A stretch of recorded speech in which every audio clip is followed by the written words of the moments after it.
Olá, me chamo Maria e sou de uma cidade no oeste do Pará. E esta cidade onde vivemos parece ser um imã para coisas sobrenaturais. E o que irei contar aconteceu na madrugada do dia 25 para o dia 26 de março de 2020. E todo mundo estava de quarentena por conta do vírus. O meu irmão mais velho resolveu que ele iria ver a namorada dele que mora do outro lado da cidade. Pegou uma moto emprestada do meu pai e saiu de casa por volta de 8 horas da noite. Aqui em casa, estamos acostumados a dormir sempre muito tarde, lá pelas 2 ou 3 horas da manhã. A gente fica conversando e vendo filmes na TV. E por isso, sempre estamos acordados quando meu irmão volta da casa da namorada. Principalmente a minha mãe que não dorme, até que todos os seus 5 filhos estejam dentro de casa. Porém, naquela noite, estávamos todos exaustos, com muito sono, e fomos todos dormir às 11 da noite. Até que a minha mãe desistiu de continuar esperando pelo meu irmão, e como o quarto dos meus pais é bem próximo da sala, ela disse que eu viria ele chamando e levantaria para abrir a porta para ele. Era meia-noite quando ouvi batidas violentas na porta e a voz do meu irmão gritando: "Abre, mãe! Rápido! Abre essa porta!" Peguei o meu celular, olhei as horas e até pensei em levantar para ver que gritaria era aquela. Mas as minhas pálpebras pesavam de sono. Eu apaguei. Pela manhã levantei cedo e todos já estavam de pé, ouvindo espantados a história que o meu irmão contava. Ele disse que chegou, abriu a garagem, guardou a moto e antes de fechar a porta da garagem, ele sentiu vontade de fazer xixi e mesmo estando praticamente dentro de casa, resolveu fazer xixi em uma moita que tem bem do lado de fora da garagem, já que não havia ninguém na rua naquele horário. E foi aí que ele sentiu que tinha alguém o observando. Ele foi certeiro em olhar para o outro lado da rua, onde era bem escuro.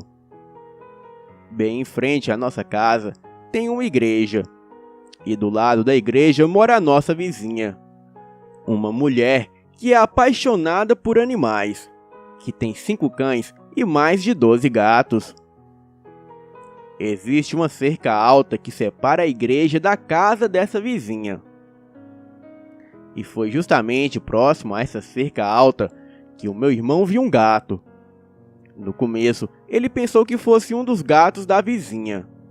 Porém, ele lembrou que a dona Carla não tinha nenhum gato daquela raça. O gato era daqueles gatos que não tinham pelo no corpo. Mas ele deduziu que fosse o gato de algum outro vizinho. Porém, aquela sensação ruim continuava. Ele se sentia vigiado, observado, e algo prendia a sua atenção naquele gato. E foi quando, de uma maneira bem estranha, o gato ficou sobre 2 patas traseiras e colocou as 2 patas dianteiras na cerca. Então, ele foi se erguendo e esticando, até que o seu tamanho foi mudando e aos poucos ele foi tomando uma forma humana. Parecia um homem baixo e tendo em torno de 1,60 m de altura. Ele estava sem roupas e a sua pele era no mesmo tom da pele do gato, um tom rosado que beirava o vermelho. E ele era também careca. Estava com o rosto virado para a escuridão e de lado para onde estava o meu irmão. Ele ainda se apoiava na cerca, como se fosse cair. Aos poucos, a sua cabeça girava lentamente, e o meu irmão disse que sentiu que ele queria virar para encará-lo. E que quando olhasse nos olhos daquela coisa, algo muito ruim iria acontecer. E por isso que ele entrou correndo na varanda de casa, batendo na porta desesperadamente, pedindo para que a minha mãe abrisse logo a porta. A minha mãe disse que ele estava pálido, mas não disse nada. Apenas pediu a bênção a ela e ao meu pai, e foi dormir. Ele só contou o que houve no dia seguinte, e no desespero, ele até deixou a porta da garagem aberta. Ainda bem que aqui é uma cidade pequena e calma. Acontece que ninguém, sem comentar nada do que houve com o meu irmão, o filho da dona Carla, chegou aqui em casa contando que por volta das 3 horas da madrugada, os cachorros ficaram loucos e latindo no quintal. Ele disse que não conseguiu levantar de tanto sono que ele estava. Mas a mãe dele levantou e foi ver o que estava alvoroçando tanto os cachorros. O rapaz disse que ouviu a mãe dele gritar e em seguida a dona Carla entrou em casa trancando a porta. Ela estava pálida que nem um papel, dizendo que viu um dos seus gatos, um gato branco enorme que ela tem, se transformando em um homem vestido roupas brancas, que emanava de si uma intensa luz branca. Este homem estava encostado na cerca entre a igreja e a casa dela. Bem, todo mundo achou curioso o que o meu irmão e a dona Carla viram naquela noite. Mas logo a curiosidade passou, porque já é até considerado normal esse tipo de coisa por aqui. Boa noite.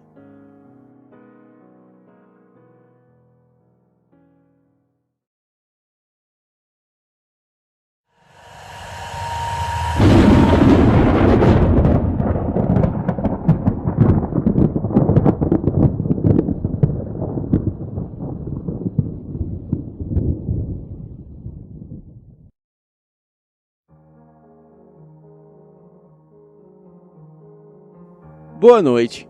Tenho 18 anos e sou do interior do Rio de Janeiro. E este relato aconteceu em 2006, quando eu tinha 6 anos. Mas eu me lembro de tudo como se fosse hoje. A nossa família sempre teve e ainda tem bastante acontecimentos sobrenaturais. Somos de família evangélica com alguns católicos e um tio espírita. Mas hoje eu não frequento nada. Bem, a minha mãe Rosana criou 3 filhas sozinha. E eu sou a caçula. A minha irmã mais velha, Giovana, hoje com 26 anos.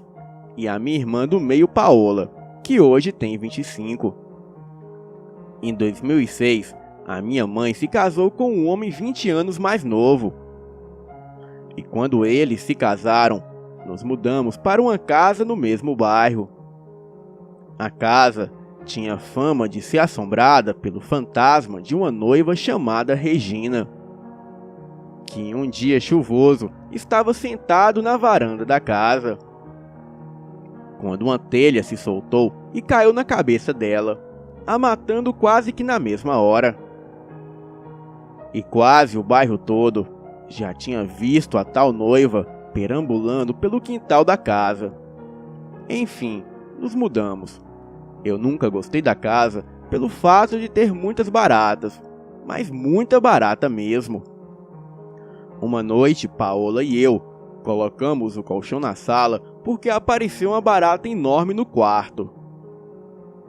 Bem, peguei no sono. E quando foi umas 2 horas da manhã, eu acordo com a Paola me chamando e perguntando se eu estava ouvindo. Então, eu fiquei quieta para tentar ouvir seja lá o que fosse. Até que eu ouvi passos na varanda. Mas não eram apenas passos.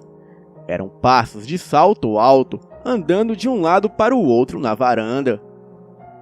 Mas eu, como uma bela medrosa, cobri a cabeça e a minha irmã levantou para chamar minha mãe.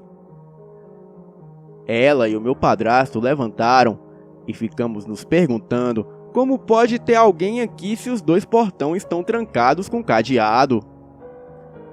Há 2 ruas que cortam o bairro. A rua principal e a rua que chamamos de Rua de Dentro.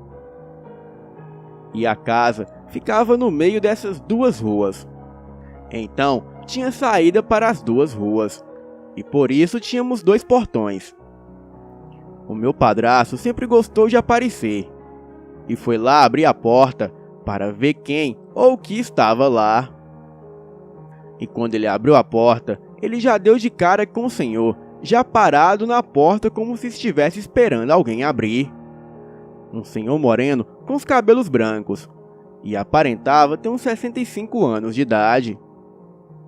Porém, este não era o problema. O problema era que esse senhor estava de tênis. Então, o que estava andando de salto? Me arrepio só de lembrar daquela noite. Então, meu padrasto perguntou o que ele queria a essa hora da madrugada dentro do quintal dos outros. E o senhor disse: "Meu nome é Jair. Eu vim visitar a minha filha que mora aqui." O meu padrasto disse que a filha dele não morava lá, e que quem morava lá éramos nós. E o senhor insistiu: "Vim visitar a minha filha Regina. Ela mora aqui." Então a minha mãe chamou meu padrasto e disse: "Léo, Regina era aquela mulher que morava aqui, mas morreu com a telha, lembra?" Aí o meu padrasto voltou para a porta e convidou o senhor para entrar.